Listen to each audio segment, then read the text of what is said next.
noite, mais uma vez. Estamos aqui para hoje finalizarmos as nossas aulas da disciplina de Psicologia da Educação, tratando especificamente dos pontos relacionados à unidade 4, onde falaremos da motivação, da inteligência, da memória, que estão efetivamente ligadas a todo esse processo de desenvolvimento, da aprendizagem, dos modos de aprender, do aprender a fazer, do aprender a conviver, do aprender a ser, os pilares, alguns dos pilares da educação, porque a aprendizagem, ela não está apenas relacionada aos aspectos dos currículos. Nós já vimos que a aprendizagem, ela acontece no meio, né, educacional, de maneira sistematizada na escola, mas antes das crianças, dos jovens adentrarem o espaço escolar, eles já trazem conhecimentos prévios, conhecimento de mundo, conhecimento estes associados ao desenvolvimento da linguagem,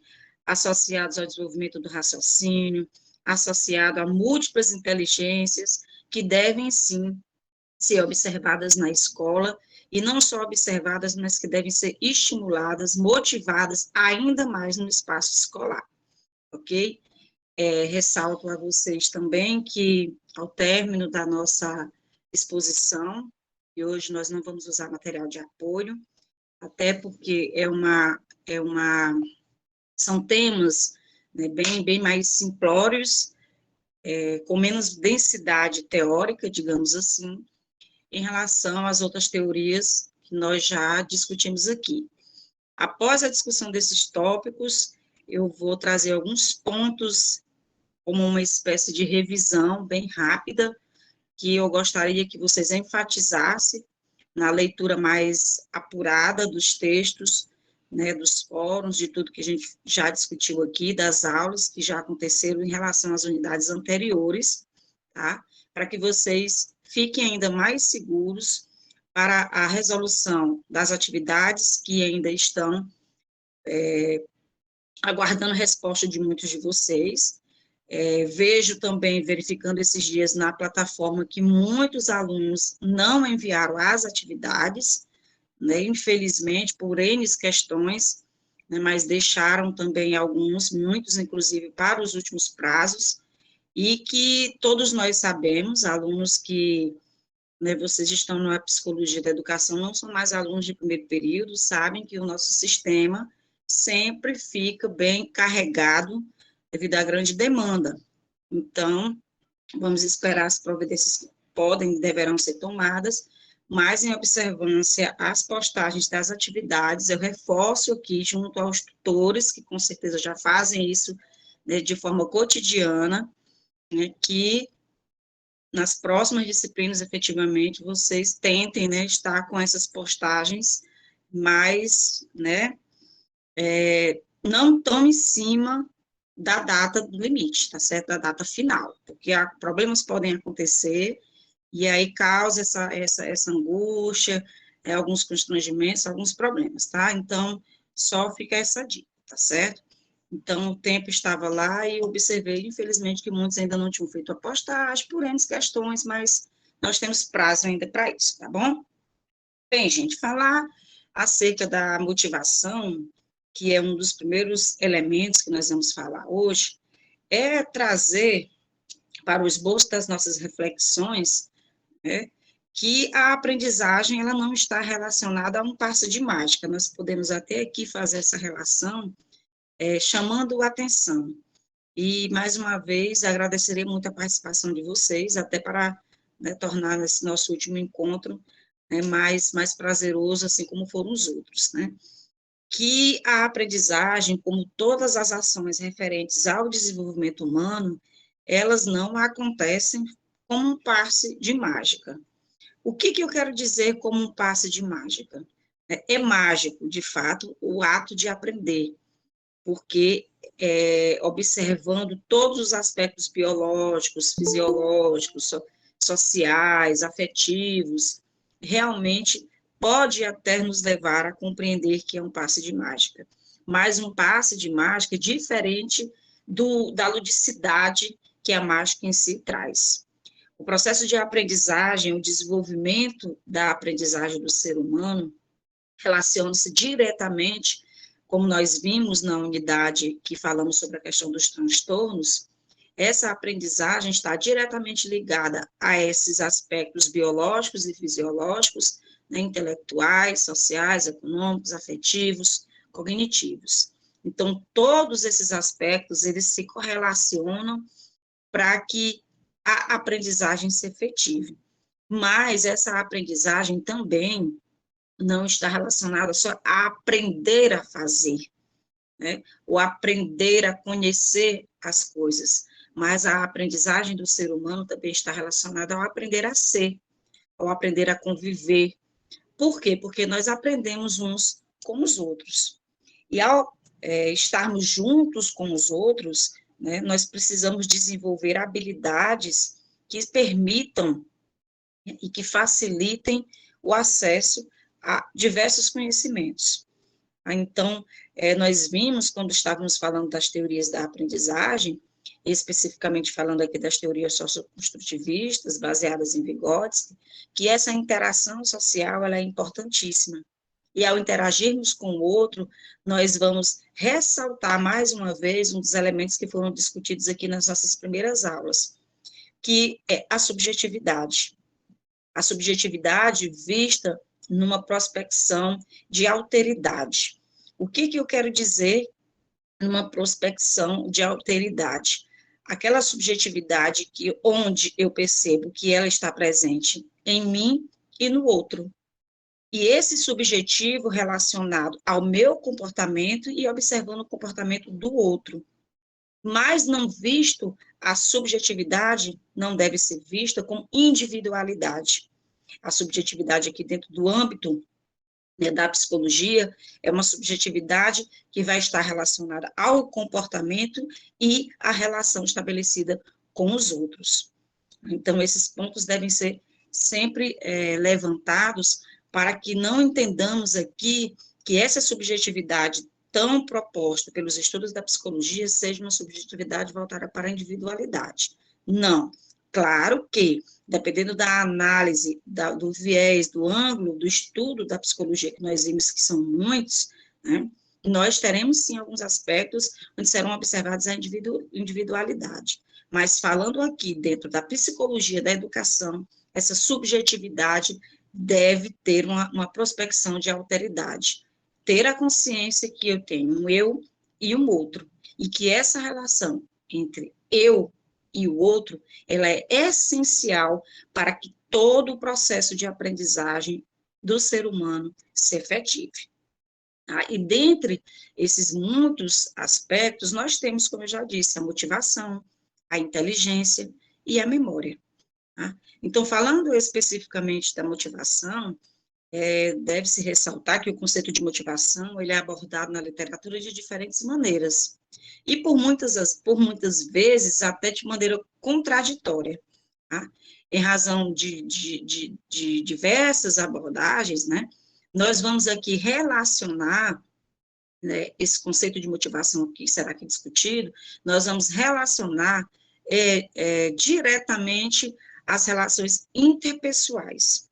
O que eu quero dizer que aqui nós vamos nos voltar para compreender a motivação através das relações interpessoais, justamente para percebermos essa alteridade que eu mencionei anteriormente, perceber que nesse cenário educacional, esse cenário de aprendizagem, que esse cenário sistematizado da aprendizagem no ambiente escolar e dessa aprendizagem assistemática, que são os outros saberes não escolares que nós aprendemos, nós devemos manter essas relações interpessoais como centro do nosso desenvolvimento. E para que percebamos que essas relações interpessoais devem ser o centro do nosso desenvolvimento, porque nós vivemos e convivemos uns com os outros, nós temos que ter essa consciência, né, de levar isso para o âmbito da educação, aqui como professores. Até porque um dos pontos essenciais do estudo, um dos objetos do estudo da psicologia da educação, são essas relações comportamentais e essas relações estabelecidas no ambiente escolar. E relações primeiramente estabelecidas no ambiente escolar, entre professor e aluno. Então, nós, enquanto educadores, temos, né, que ter esse conhecimento e essa consciência de que essas relações interpessoais vão gerar esse aspecto de motivação, serão motivacionais para o desenvolvimento, né, desses estudantes, certo? Então, observando nesse espaço, nessa compreensão do que vem a ser a motivação, no sentido etimológico, falando aqui no sentido etimológico do termo, ou numa definição de dicionário, né, nós poderíamos dizer que, e dentro do campo da psicologia da aprendizagem, nós temos aqui 3 elementos, como eu já disse especificamente, a relação professor-aluno, tá? E esse ambiente em que o professor e o aluno estão inseridos. Então, etimologicamente, o vocabulário motivação, ele deriva do termo latino motus, que é movido, e motio, que é movimento, que seria ato ou efeito de motivar, motivo, sendo o conjunto de pessoas que dão ao comportamento uma intensidade, uma direção determinada e uma forma de desenvolvimento próprias das atividades individuais. Então, vejam bem, a etimologia da palavra já nos remete a esse ambiente que nós devemos ter em mente para desempenhar, né, com maestria o nosso trabalho de professor. Então, motivação ele deriva da ideia de movimento, ato ou efeito de motivar, trazendo que o coletivo, conjunto de processos, né, que dão ao comportamento uma intensidade, uma direção determinada e uma forma de desenvolvimento próprias da atividade individual. Então, saímos aqui da atividade individual, mas em direção à intensidade desses comportamentos, e esses comportamentos estarão inseridos dentro de vários espaços, e aqui especificamente nós estamos falando dos espaços escolares. Para Campus 2010, dentro da ideia da psicologia da educação, psicologia da aprendizagem, a motivação é tudo que incentiva o indivíduo a realizar determinadas ações e persistir nelas até alcançar os seus objetivos. Veja o que Campos diz, vou até repetir. Para Campos, né, motivação é tudo que incentiva o indivíduo a realizar determinadas ações e a persistir nelas até alcançar os seus objetivos. Nos direcionando agora, né, de uma maneira bem introspectiva para dentro de cada um de nós, nós sabemos, né, de maneira bem individual, que nós sempre somos motivados por algo até alcançar, atingir aquele objetivo. Então, como proposta de atingir aquele objetivo, nós sempre vamos procurando meios para o quê? Para manter a motivação. Sabemos que nem sempre isso é fácil e simples, porque motivar também não parte só de um ambiente interior, mas também de um ambiente exterior. Tá? Alguém quer fazer alguma pergunta até o momento? Sem perguntas? Então, observando dentro dessa introspecção, nós poderemos dizer o quê?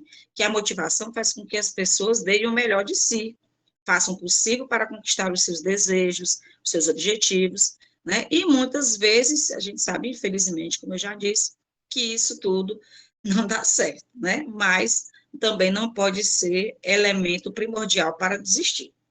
Então, dentro da literatura que estuda, da psicologia da aprendizagem, a motivação, nós teremos 4 tipos de motivações. As fisiológicas, que são intrínsecas, sociais extrínsecas, as cognitivas e as motivações combinadas.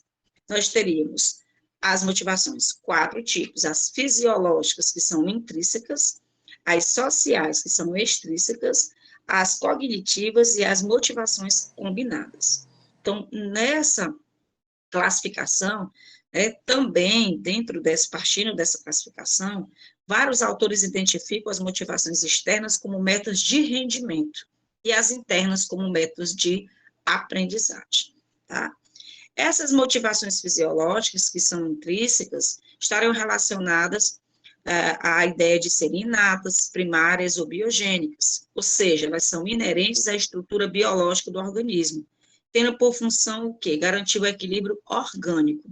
Que motivações seriam essas? É como se fosse uma homeostasia, é a dor, o sono, a sede, a fome. Então, são motivações intrínsecas voltadas aos aspectos fisiológicos, né? São as nossas sensações.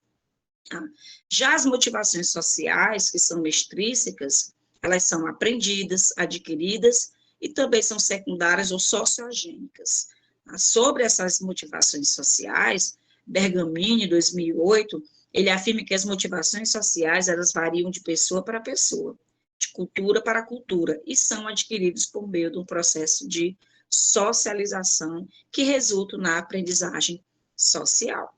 Né? Então, essas motivações extrínsecas, que são as sociais, elas vão variar, segundo o que o autor diz, de pessoa a pessoa, e estarão diretamente relacionadas ao processo de socialização, ou seja, um processo de aprendizagem social. Ok? Então, essa motivação ainda, segundo Bergamini, né, elas podem ser também combinadas e serem também cognitivas. Tá? Essas combinadas, nós vamos ter a combinação das intrínsecas com as extrínsecas, tá certo? Então, vem essas questões de serem combinadas. Sobre essa compreensão das motivações estarem relacionadas à ação e ao comportamento, nós poderíamos aqui, dentro do campo educacional, fazer a seguinte pergunta: mas como eu posso motivar, né, o meu aluno? Como eu posso me automotivar? Tá? E nessa busca de compreender esses aspectos, né, nós temos algumas teorias da motivação.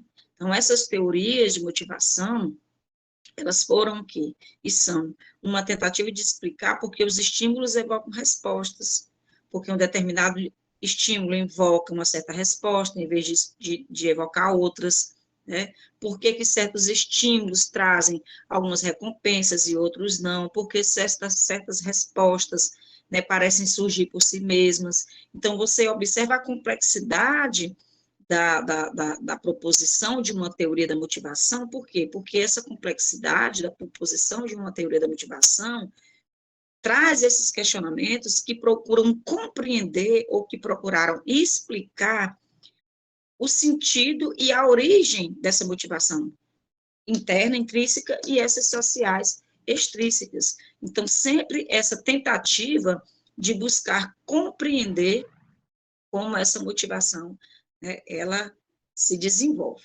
Tá? Mais interessante observar, e especificamente nós vamos ter que associar que essas teorias da motivação vão estar relacionadas, como eu já disse, às questões fisiológicas, relacionadas aos nossos sentidos e necessidades, a questão sociais, que seriam a segurança, os recursos, né, as instituições que nós fazemos parte, que trazem essa segurança, aos nossos relacionamentos, que aí nós teremos a classificação de vários relacionamentos, a família, né, a amizade e a nossa autoestima.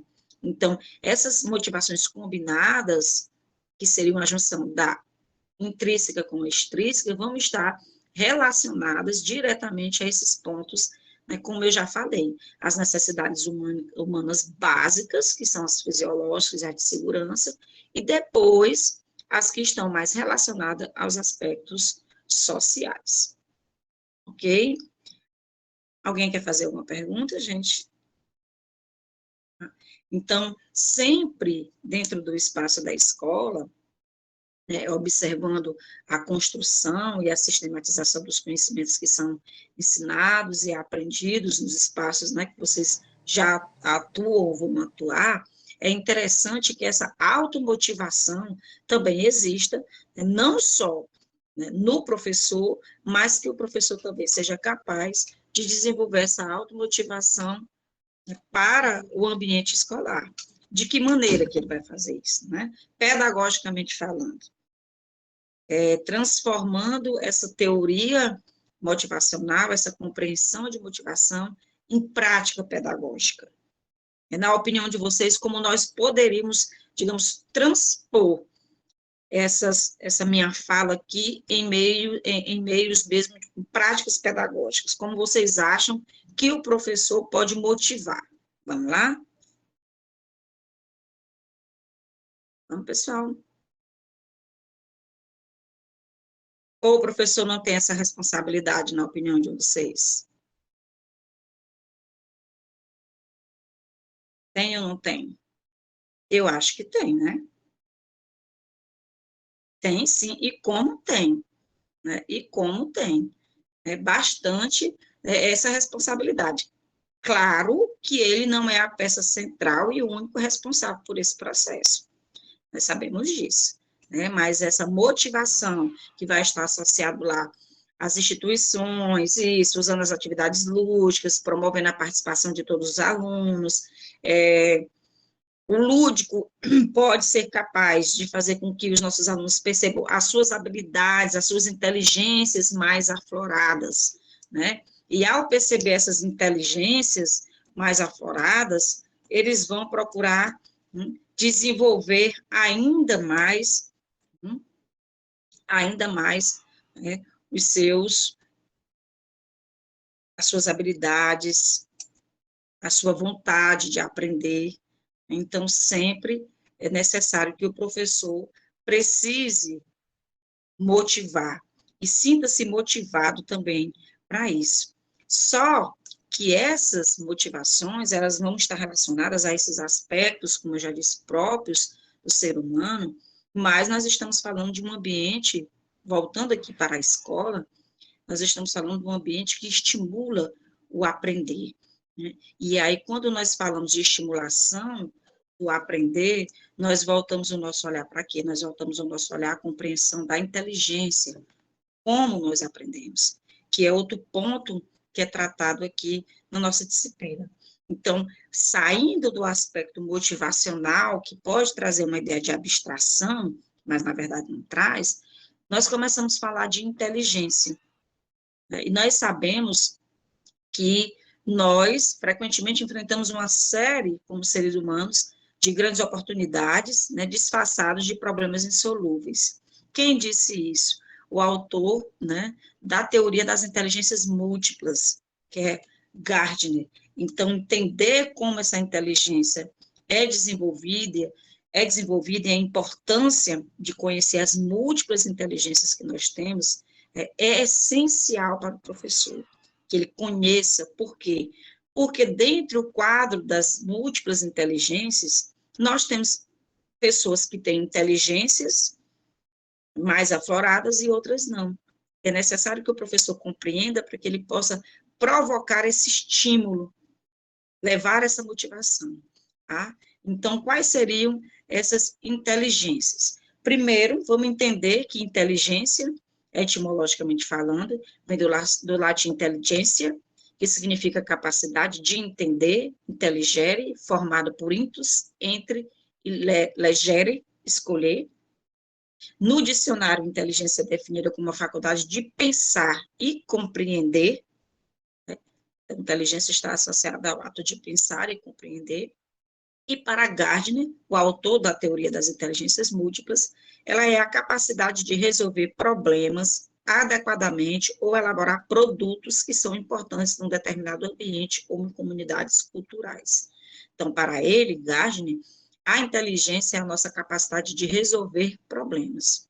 Então, com base nas ideias, podemos dizer o quê? Baseado nas ideias de Gardner, que não existe um conceito único de inteligência, pois a inteligência é um conjunto de habilidades que podem ser estimuladas em um contexto, tá? Então, entender que a inteligência é uma habilidade, tá, que pode ser estimulada em diversos contextos, é compreender que nós não vamos só ser capazes de resolver problemas, mas ser inteligente também vai além disso, tá? Então, essa teoria das inteligências múltiplas, tá, ela foi desenvolvida, como eu já disse, por Gardner, por volta dos anos 80, na tentativa de desfazer a ideia de que existe uma única inteligência e reconhecer a pluralidade das capacidades mentais. Nesse sentido, o autor propôs a importância da diversidade do intelectual, criando, assim, 8 inteligências. É por isso, inteligências múltiplas. De acordo com ele, todo ser humano, né, ele diz que todo ser humano possui, tá, pelo menos 8 competências intelectuais que se combinam e organizam de maneiras diferentes em cada indivíduo. Esse é o ponto essencial da teoria das inteligências múltiplas de Gardner. Então, para ele, todo ser humano possui pelo menos 8 inteligências, 8 competências intelectuais que se combinam e se organizam de maneiras diferentes em cada indivíduo. Né? Quando nós entrarmos aqui em quais são essas inteligências, vocês vão entender. Ele ressalta que todo ser humano, como eu já disse, possui as 8, e isso se dá, né, essas competências intelectuais se dão de maneiras independentes, né? Algumas se desenvolvem mais do que outras, dependendo dos estímulos do ambiente cultural a qual fomos expostos, tá? Então, a combinação dessas várias competências, quando influenciadas pelo meio em que o indivíduo está inserido, faz dele um ser único na sua capacidade cognitiva ou no seu ritmo de aprendizagem. Por quê? Porque cada um de nós recebemos estímulos diferenciados em ambientes diferenciados. Tá? Ele reafirma que a maioria das pessoas possui uma ou duas inteligências desenvolvidas, e isso explica porque o indivíduo é muito bom com cálculos matemáticos, por exemplo, porém não tem muita habilidade com expressão artística. Sempre que eu vejo a definição dessa teoria da inteligência múltipla de Gardner, eu me coloco como exemplo, né? Eu tenho uma habilidade, uma inteligência linguística, que é uma das inteligências que ele vai falar, muito bem desenvolvida, mas a minha inteligência matemática é péssima, né? Eu sempre brinco com isso, né? Letras são comigo, agora números eu já corro deles. Então, eu brinco que a minha inteligência matemática e artística também não é tão desenvolvida. Então, eu sempre me coloco como exemplo, até de maneira, né, lúdica, digamos assim, para brincar, porque eu vejo bem claramente a teoria dele aqui no meu comportamento, tá? Então, quais seriam essas, né, inteligências? Primeiro, nós temos aqui a corporal, ou sinestésica, que seria a capacidade de controlar os movimentos do corpo para manipular objetos de forma fina, como coordenação motora precisa e habilidade. Nessa sinestésica, o uso do corpo para expressar ideias, que seria também chamado de uma expressão, de uma inteligência de expressão corporal, tá? As habilidades aqui seriam a coordenação, o equilíbrio, destreza, força, flexibilidade, velocidade. Ela é presente em atletas, dançarinos e em diversos artistas. Então, nós temos essa inteligência sinestésica ou corporal. Seria uma primeira. A outra seria a inteligência espacial, que seria a capacidade de perceber o mundo visual e espacial de forma precisa e realizar transformações sobre essas percepções, tá? Teria, né, a habilidade, sensibilidade à cor, linha, forma, configuração no espaço. Segundo a teoria de Gardner, dessa inteligência espacial, estaria presente em caçadores, escoteiros, guias, decoradores de interiores, arquitetos, escultores, navegadores, artistas ou inventores, né, que têm noção espacial. Aqui nós teríamos essa existencial, que seria a capacidade filosófica de refletir e ponderar sobre as questões fundamentais da existência humana. Essa inteligência aqui existencial se refere às questões definitivas de qual o sentido de voar, né? O que é morrer, relacionado mais àquelas questões filosóficas. Outro ponto aqui seria a inteligência, e essa é importantíssima para nós, a interpessoal. Por que ela é importante para nós? Eu lembro que no início da nossa aula eu falei que um conceito básico para que nós, enquanto educadores, levássemos e pudéssemos nos automotivar e motivar os nossos alunos, era a partir da ideia das relações interpessoais, dentro de uma prospecção de alteridade, repetindo, aquela que onde eu tenho consciência da presença de um eu e de um outro naquele ambiente. Então, essa inteligência é importantíssima, e ela seria o quê? A capacidade de interagir de forma efetiva com outras pessoas, respondendo adequadamente aos temperamentos, humores, motivação, compreender e motivar. Essa inteligência interpessoal se relaciona bem com outras pessoas, relacionar-se bem com outras pessoas, compreender e perceber as motivações e inibições dos outros. As habilidades aqui seriam responder adequadamente aos diferentes estados de humor, entender as intenções e os desejos do outro. ela está presente, e aí ele coloca em professores, em líderes, né, em vendedores, e podemos citar aqui várias outras profissões, né, que exaltam as relações interpessoais, onde as relações interpessoais são necessárias. Mas aqui falando dos educadores, da psicologia, da educação, compreender a ideia, a concepção de inteligência, entender isso, que é a capacidade de resolver problemas, mas nós temos essas múltiplas inteligências que vão estar de maneira combinadas e um ou outra pessoas, cada um de nós, podemos ou não ter elas bem desenvolvidas como não. Mas a interpessoal aqui é essencial para o desenvolvimento da nossa profissão. Outra inteligência proposta por Gardner seria a intrapessoal. Essa intrapessoal também é muito importante na construção da interpessoal. Por quê? Porque a inteligência intrapessoal é a capacidade de conhecer e entender a si mesmo. Tá? Com isso, nós vamos identificar as próprias emoções, sentimentos, lidar com os desejos, sonhos, reconhecer nossas fraquezas e forças e direcionar a própria vida de forma efetiva.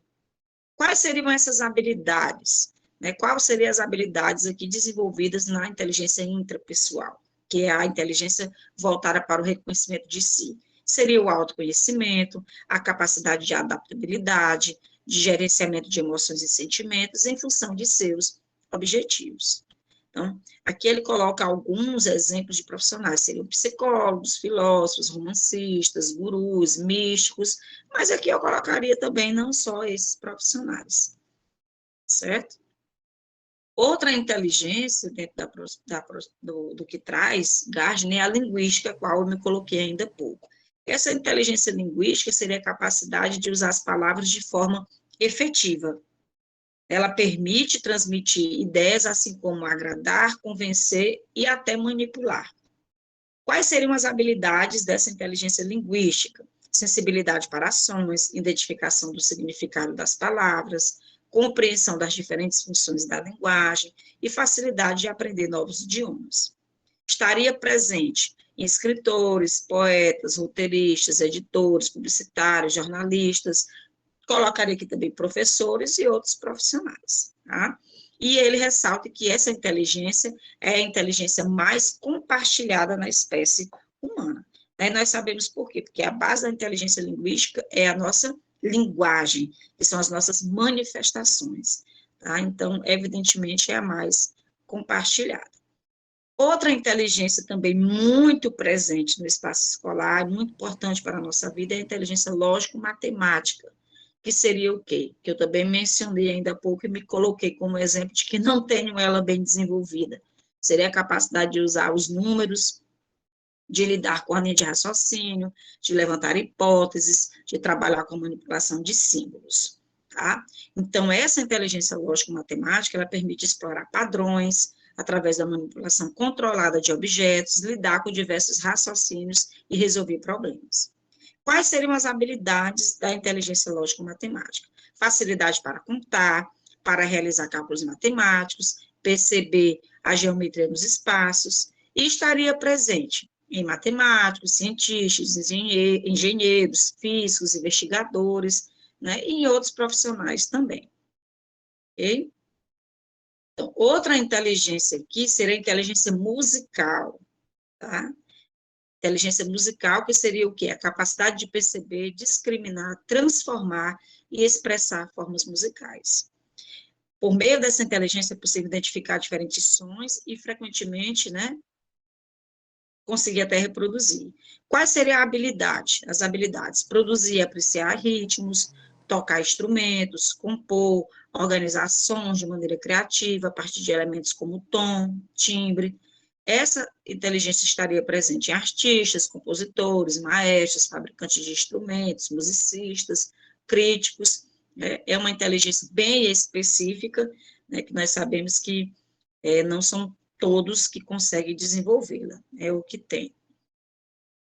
Outra inteligência seria a naturalizada, que está voltada à relação com o ambiente. Seria a capacidade de observar e entender o ambiente natural. Essa inteligência, né, ela nos leva a compreender, a entender a sensibilidade com a natureza, para o entendimento e a importância da natureza para a nossa vida, e isso compreender as habilidades biológicas. Quais seriam essas habilidades? Compreender e organizar objetos e padrões da natureza, como classificar plantas, animais, meio ambiente, seus componentes, e estaria presente em biólogos, ecologistas, geólogos, né, aquelas pessoas que têm mais facilidade de cultivar, né, e lidar com a questão da natureza, certo?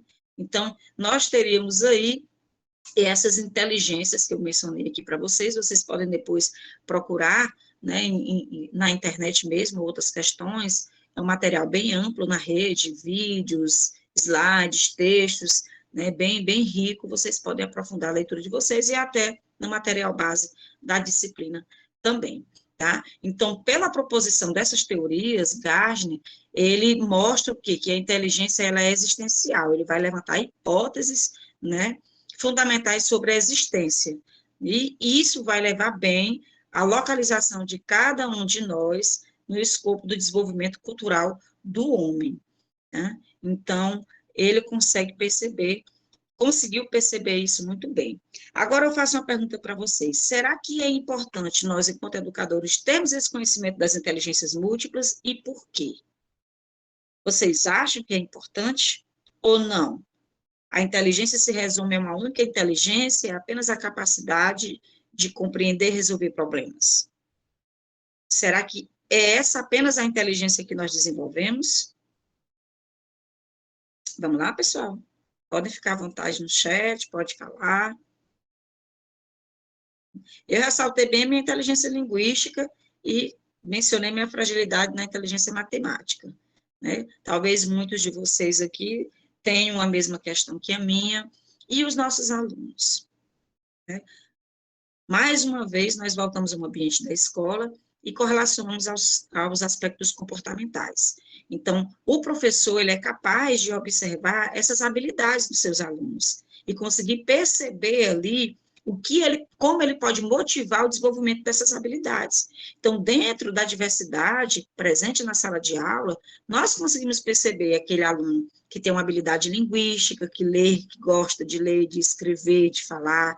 Conseguimos perceber aquele aluno que tem uma inteligência lógico-matemática mais desenvolvida que os outros, então, como estimular? Com jogos, né, com a ludicidade. Conseguimos perceber aqueles alunos que têm uma inteligência interpessoal bem desenvolvida, quase sempre são aqueles alunos que mobilizam a turma, que têm um poder de liderança. Conseguimos perceber aqueles alunos que têm um aspecto intrapessoal, que são mais empáticos, têm mais empatia, tanto com o outro, e se compreende também. Conseguimos perceber, né, todas essas inteligências mais afloradas ou menos afloradas dentro, né, da nossa sala de aula, dentro do espaço escolar. Então, a compreensão do que vem a ser inteligência e o desenvolvimento dessas teorias das inteligências múltiplas é de suma importância para que a gente consiga compreender que nós não vamos apenas ensinar por meio de conteúdos. Os conteúdos são meios, não são fins, mas sim observar que essas habilidades são essenciais e que elas estão ali presentes. Tá? E a partir da compreensão que essas habilidades estão ali presentes, o professor tem a formação específica para propor essas ações de motivação, tá? E ações de motivação que vão conduzir à aprendizagem, que vão conduzir à curiosidade, à aprendizagem, à apreensão, não só do universo curricular, mas do universo humano, de um universo social, de um universo cultural, que cada um de nós estamos ali inseridos. Certo, pessoal? Alguém quer fazer alguma pergunta? Tranquilo? Bem, com essa minha fala, eu encerro a unidade 4 da nossa disciplina. Vou aqui orientar, digamos assim, uma leitura para vocês, especificamente voltada para as atividades, né, que vocês estão respondendo. Então, ao retornar às leituras de vocês, foquem na formulação do conceito de psicologia da educação, na discriminação de qual seria o objeto de estudo da psicologia da educação, foquem nas questões dos transtornos de aprendizagem, especificamente os relacionados com a linguagem. Foquem a leitura de vocês, as teorias da aprendizagem, tá? E especificamente nesses itens, para que vocês possam compreender o escopo geral da nossa disciplina, tá certo? Então, primeiro a ideia, o conceito de psicologia da educação, o objeto de estudo da psicologia da educação. Então, tudo isso que eu estou aqui guiando a leitura de vocês está lá no caderno, na apostila base da disciplina, certo? E em atividades anteriormente vocês já responderam, acredito eu. Então, foquem nessas leituras, para que vocês possam efetivamente aprender os conteúdos essenciais para a compreensão e a importância da psicologia da educação aqui na formação de vocês, tá certo? Então, mais uma vez eu abro o espaço. Alguém quer fazer alguma pergunta? Quer sugerir algo? Quer fazer algum relato? Tá tudo ok? Tudo certo?